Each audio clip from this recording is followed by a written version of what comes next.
In your algorithms and your feeds, you probably have come across these stories where somebody is calling somebody out for being abusive or toxic or domestically violent, or they're sharing their own story of something, they've been through.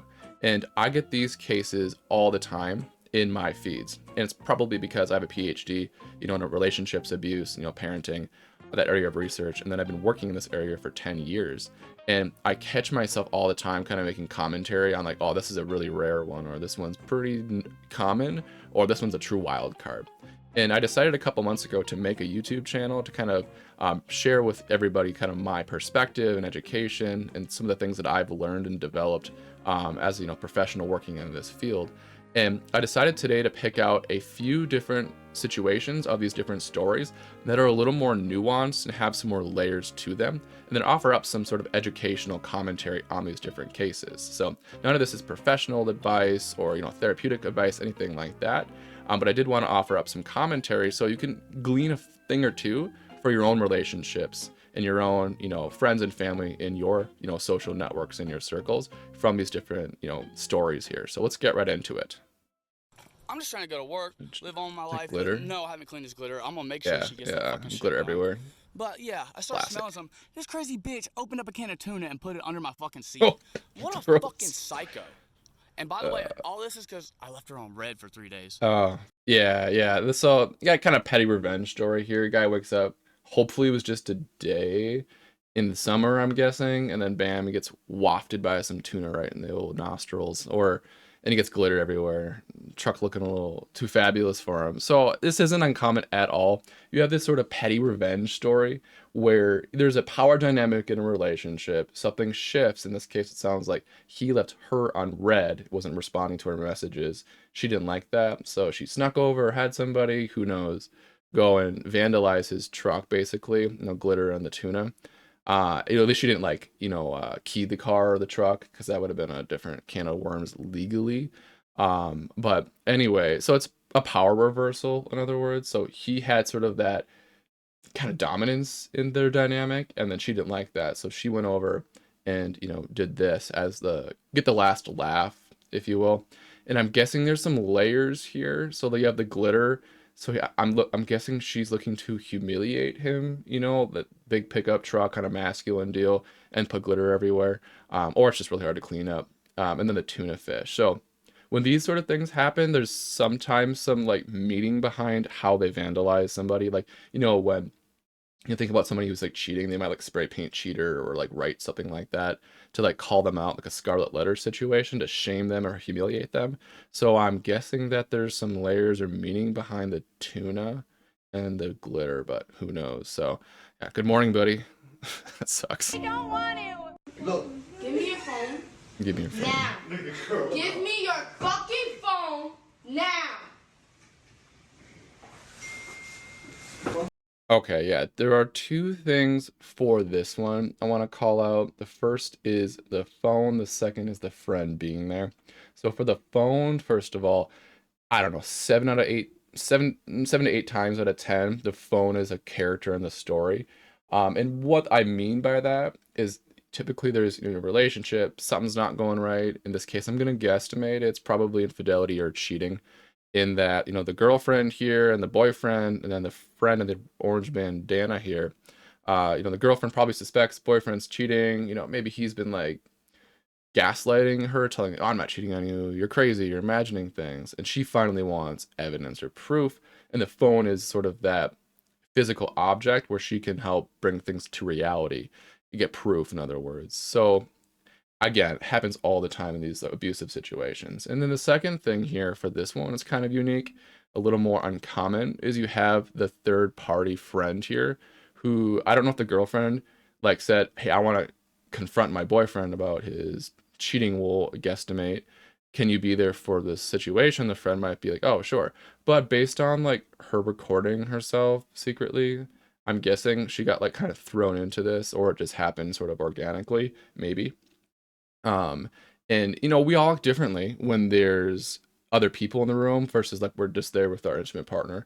We'll act, we'll code switch, we'll kind of behave a little more socially acceptably, so maybe the girlfriend had the friend over so she can confront her boyfriend, and then she knew the boyfriend won't like blow up as likely if there's a friend here as a sort of witness in this situation. So I'd be curious what the friend does next here, if she tries to mediate or she tries to dip out, because it looks like she just got thrown into the middle of things. So I'd be curious what she does next here. To me. That was fucking brilliant, Jen. Figure it out. You told me I was fucking stupid while I was on the phone with my mom. That was Oh, brilliant, Jen. gross, dude. And only somebody that fucking stupid would actually repeat that to their mother on the fucking phone. That Oh, okay. They're in a relationship. They're sitting in a car, I'm assuming. She was talking to her mom. He's now critiquing her in her conversation about her mom and insulting her intelligence. Okay, I got thoughts. Let's keep watching though.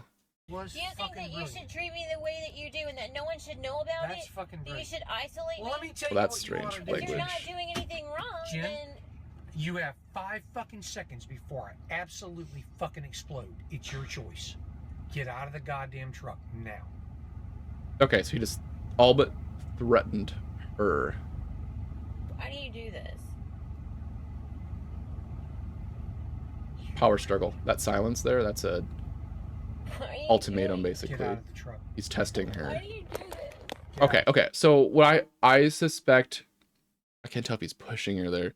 So let's break this down. So we got couple in the car arguing.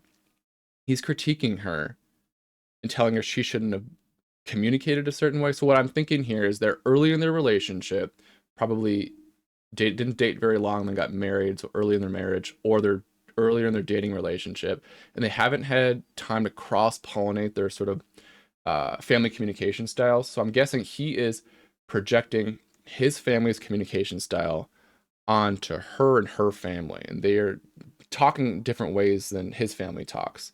So he called her stupid because of how that dynamic is, I'm guessing.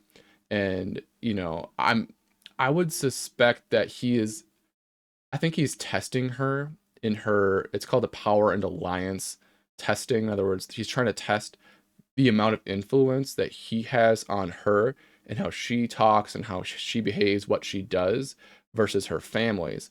So he's trying to kind of drive a wedge in between her and her family. And it sounds like she hit it on the head there when she accused him of isolating her. And, I'm kind of raising my eyebrow because, she is secretly recording the conversation. So she might be trying or planning to leave him, and she's sort of gathering up evidence of his behavior. Or, maybe she's trying to protect herself physically or get some evidence. Who knows? Maybe the rationale there, or maybe he was saying some nasty stuff before she started recording their conversation. So I'd be hopeful that she gets out of there okay and gets the help that she needs, and that he also gets the help that he needs in his power and control move there, and then also, didn't threaten her, but all but threatened her in her well-being there. So I'm hopeful both of these folks get out of this okay. Please, can we please talk? I'm uncomfortable and you just broke through the door that I had locked. Please get out of my face. You're having it locked to be mean.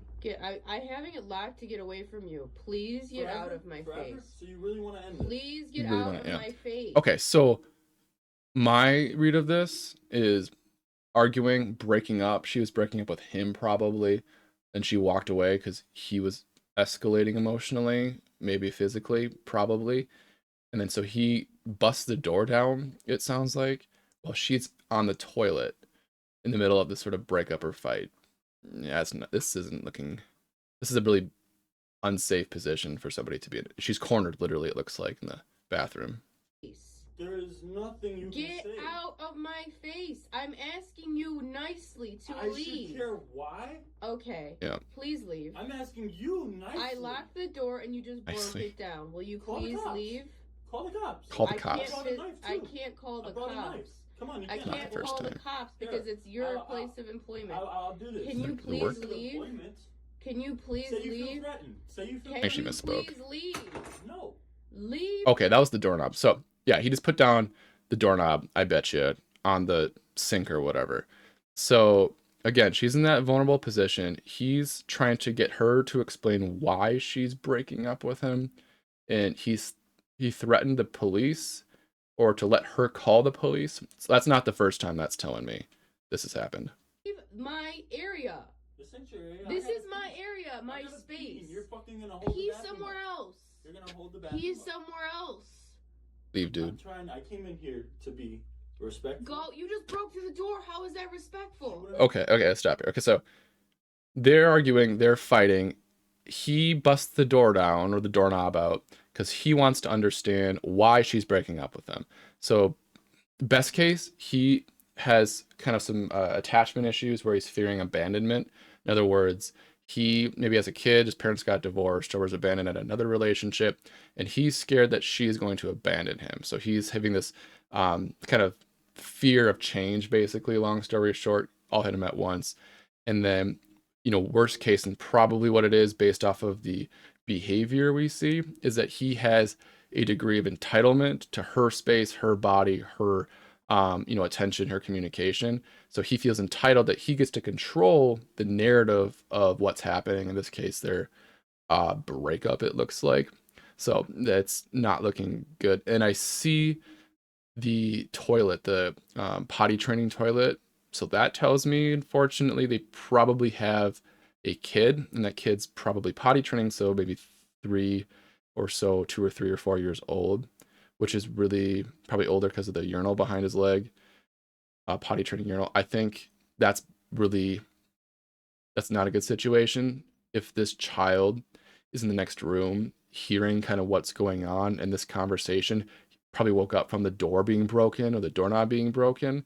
So I'm really hopeful that this situation, de-escalated. Maybe the police came and removed him from the situation, obviously, and that it turned out all right. But it's so unfortunately too common for kids to witness a domestic violence incident between their folks, and it can be really dangerous, not only for the woman here, but also the child in terms of his anger for being broken up with. So I'm really hopeful that things turned out okay here too. Well, folks, that's all the time I have for this week for this video, but I do want to formally invite you to subscribe to this channel. The goal for this channel for me is to bring videos like this and others where I can offer up comments, education, and cover topics around, relationships, abuse, and parenting.